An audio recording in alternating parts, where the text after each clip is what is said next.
Welcome to the Books Bible Study. We are continuing in the third book of the Bible, Leviticus, having to do with the Levites. We are on chapter 17, verse 1.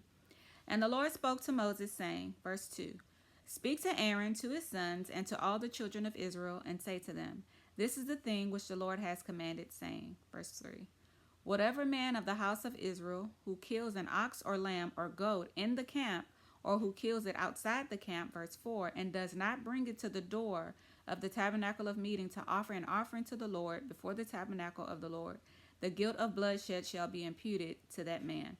He has shed blood, and that man shall be cut off from among his people. Verse 5.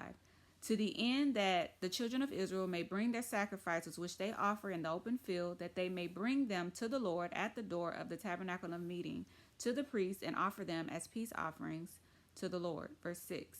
And the priest shall sprinkle the blood on the altar of the Lord at the door of the tabernacle of meeting, and burn the fat for a sweet aroma to the Lord. Verse 7. They shall no more offer their sacrifices to demons, after whom they have played the harlot. This shall be a statute forever for them throughout their generations. So all of the animals killed by the Israelites had to be brought to the door of the tabernacle of meeting. Because of their time in Egypt, they had learned some of their ways, right? Sacrificing to their gods. And one of their gods was represented by a goat, which was an object of pagan worship.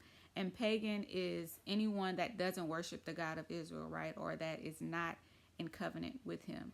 Anything pagan is idolatry because it includes the worship of other gods. And so that's why, as you see throughout the Bible, whenever they subdued a land, God would tell them to break down their altars and don't commune with them, don't take their daughters and things like that, because they would begin to worship to the gods that they had, right? And our God requires that you serve him and him alone.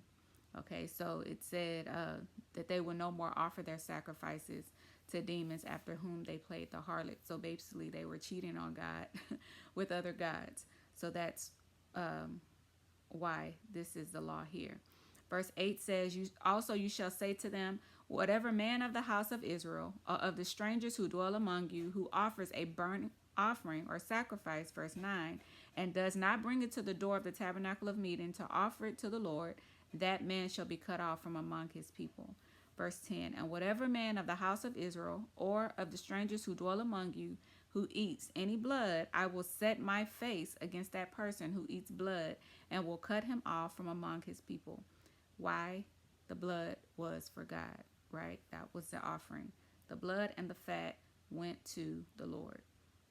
Verse 11 says, For the life of the flesh is in the blood, and I have given it to you upon the altar to make atonement for your souls. For it is the blood that makes the atonement for the soul. When we say, I know it was the blood, right? It had to be blood to atone for the soul. That's why Jesus had to be the sacrifice, right? Verse 12 says, Therefore I said to the children of Israel, No one among you shall eat blood, nor shall any stranger who dwells among you eat blood. Verse 13, Whatever man of the children of Israel, or of the strangers who dwell among you, who hunts and catches any animal or bird that may be eaten, he shall pour out its blood and cover it with dust. Verse 14, For it is the life of all flesh. Its blood sustains its life. Therefore I said to the children of Israel, You shall not eat the blood of any flesh, for the life of all flesh is its blood. Whoever eats it shall be cut off. Verse 15, And every person who eats what died naturally, or what was torn by beasts, whether he is a native of your own country or a stranger, he shall both wash his clothes and bathe in water and be unclean until evening. Then he shall be clean. Verse 16, But if he does not wash them or bathe his body, then he shall bear his guilt. So there were 4 commandments here in this chapter.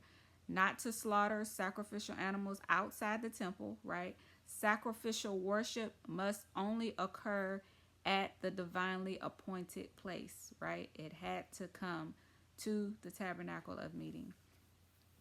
The second one was not to offer a sacrifice, outside of the temple, right? It was forbidden to offer a burnt offering or sacrifice anywhere other than the entrance of the tent of meeting. The third one was not to eat blood, right? And then the fourth one was to cover the blood of a hunted animal or bird. Its blood had to be poured out and then covered with dirt, with the earth, right? So those are the four commandments that were in Leviticus chapter 17, and we will continue with chapter 18. Stay with us. God bless.